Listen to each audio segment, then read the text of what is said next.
কোনে গেলে আমি আমার মেয়ের সুস্থ বিচারটা পাবো।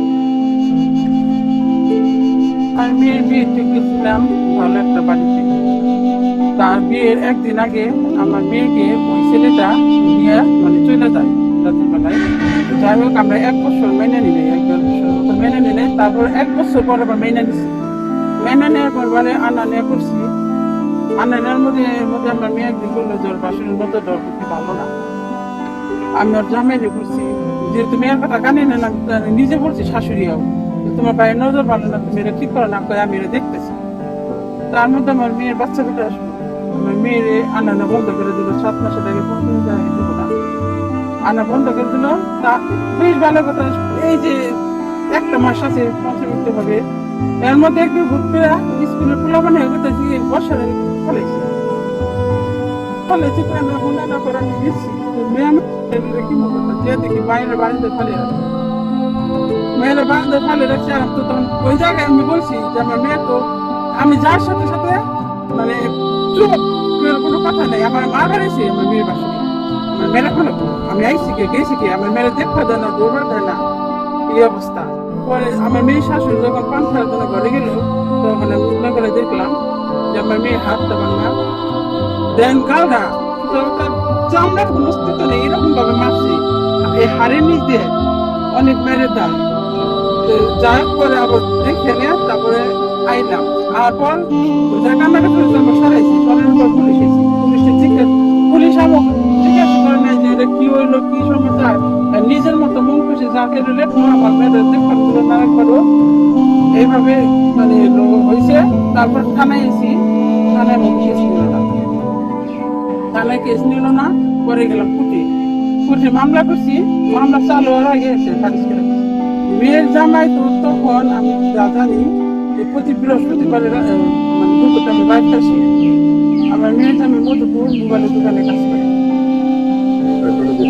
এখন বর্তমান কি আমি তো এখন যোগাযোগ নেই, আমার সাথে যোগাযোগই বন্ধ করে দিচ্ছে। হ্যাঁ পালিয়ে গেছিল,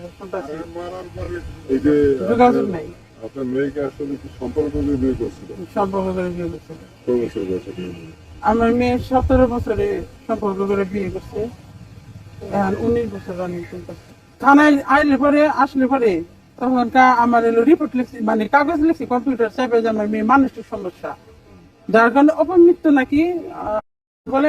আমি কইছি আমার মেয়ে তো মানসিক সমস্যা না, আমার মেয়ে কলেজে পাশ করে আমি ভর্তি করেছি, ওই মেয়ে মানসিক সমস্যা কোনোভাবে না। আপনারা কি করেন? আমি স্বাক্ষর দেন দেখে পুলিশ আমার অনেক চেঁচামেচি যে স্বাক্ষর দিবেন নাকি।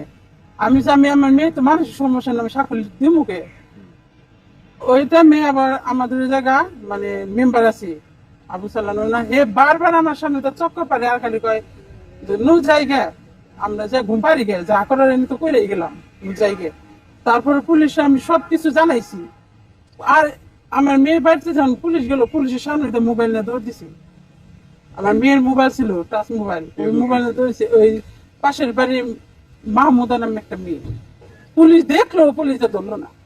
পুলিশে বললাম অবশ্যই ছিল, তা নাহলে মোবাইলটা এইভাবে হারার কোনো মানে হয়? টাকা পয়সা দিয়ে গ্রাম থানা এমনকি কোর্টের মধ্যে আলাদা করে দিছি। আমরা কোথাও সুস্থ বিচার পাইতেছি না। আমার মেয়ের পেটে 6 মাসের বাবু আছিল, 2টা মার্ডার করছে, তারপরও কেউ না হয় আমরা সুস্থ বিচার পাইতেছি না। আমি মা হয়েছে, আমার মেয়ে আমার নাতি যারা যে মারছে তার আমার স্বামী বিদেশ গেছে 5-6 মাস ধরে, জানেন তো আমার মধ্যবিত্ত, সম্পূর্ণ টাকা ঋণ করে গেছে, 5-6 মাস ধরে ঋণ শোধ ব্যাপারে লিখে। তারপরে সে বলছে যে মেয়ের নিকে যে যার গেলে সুস্থ বিচার পাওয়া যায় সেই জায়গা যাও, কিন্তু আমরা কোনো এত সুস্থ বিচার পাইতেছি না। সবকিছু টাকা পয়সা উল্টাপাল্টা করে হয়েছে, ওই জায়গা তো আমরা পারতেছি না। সন্তান তো একটা আবেগের জায়গা, আসলে ভিতরে কেমন নাড়া দিচ্ছে?